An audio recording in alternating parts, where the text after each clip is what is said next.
So, within the limitations of our medium and the limitations of how much time we have available, we can and should make decisions of what our drawing is about. Emphasize that, edit out anything that would distract from it, so we can distill our drawing down to something that has guts. So speaking of portraits that have guts, a guy who knows how to do that is the great Richard Schmid. This is where we really dive in specifically to edges, because this is a masterful example of using edges selectively, because edges do two things for you. Edges, number one, create depth. Hard edges tend to come forward. They just tend to jump forward by virtue of their contrast. Soft edges tend to recede, and so we can design a sense of space and depth by picking and choosing our edges. Edges also, here's the second thing that edges do for you. They create emphasis. Your eye tends to go to areas of contrast, and an edge pretty much is a definition of contrast. We have a pretty strong edge here. It's defined by a lot of contrast, value contrast with a sharp break in between the two. Another very hard edge here. Here's a hard edge there. But, there's much less contrast here. Where are those shoulders? We don't know where they end and where they begin because the artist has decided they're not important. That's not what this image is about. The image is about this guy. And so these crisp edges in the features, these soft edges around the form, make that face jump forward in space. It lets these further edges recede. This collar here that's turning out, it's flipping out towards us. These crisp edges really let us feel it coming out towards us in space, but as it wraps around and goes away from us, goes away in space, that's less important. The artist selectively edits it out. And so this is a beautifully crafted example of using edges both for depth and using edges for a sense of emphasis. There's another kind of edge that we can and should give consideration to, and we call this a lost and found edge.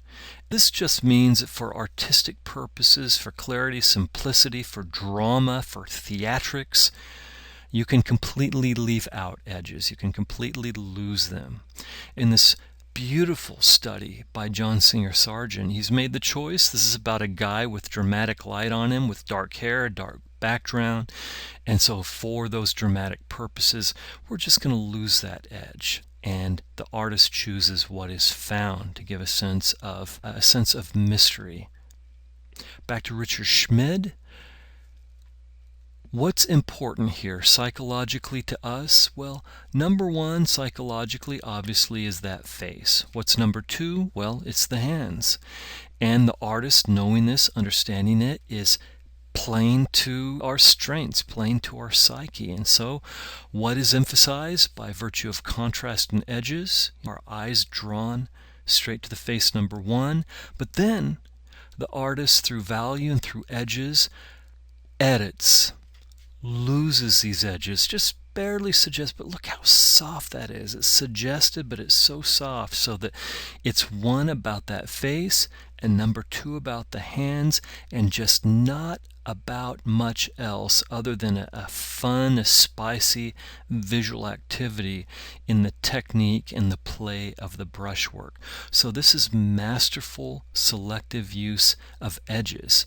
This brings artistry to the subject. This is the artist expressing what's interesting and important about the subject and distilling that down for us.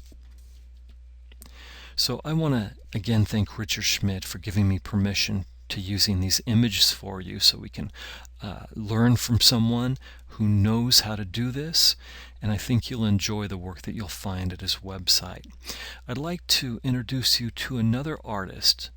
This is by the artist Morgan Weisling, one of the great and sensitive oil painters. Talk about understanding the nuances of edges. This is a guy who knows how to do it, and so we've got to take a look and we've got to learn from him.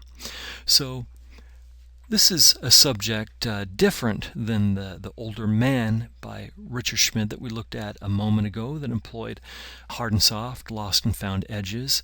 And so this is a subject that demands a sensitivity of edge, because it's a younger girl with bright but soft lighting. She has long, soft hair, and so it demands a certain sensitivity to the rendering of it. And I want to show you how selective. I talked about with you a moment ago about the importance of editing and how I've been experimenting and playing with that idea of how far you can edit. Well, someone we can really learn more about how far we can go with that is Morgan Weisling, because I want to show you something here. Let's zoom in to that eye. That's it. That's Morgan's eye. So here it reads beautifully. Now, admittedly, this is a fairly low resolution image, but that's okay. That's actually a good thing. That plays to what we're trying to learn here. We're trying to figure out just how little information we can get away with, how many soft edges we can get away with, and where we should put the crisp edges where they're necessary. How much of an eye can you lose?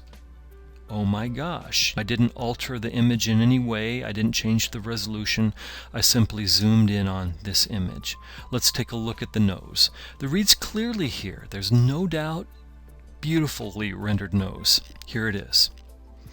My friends, that is it. That's the nose. So let's take a look at the mouth now.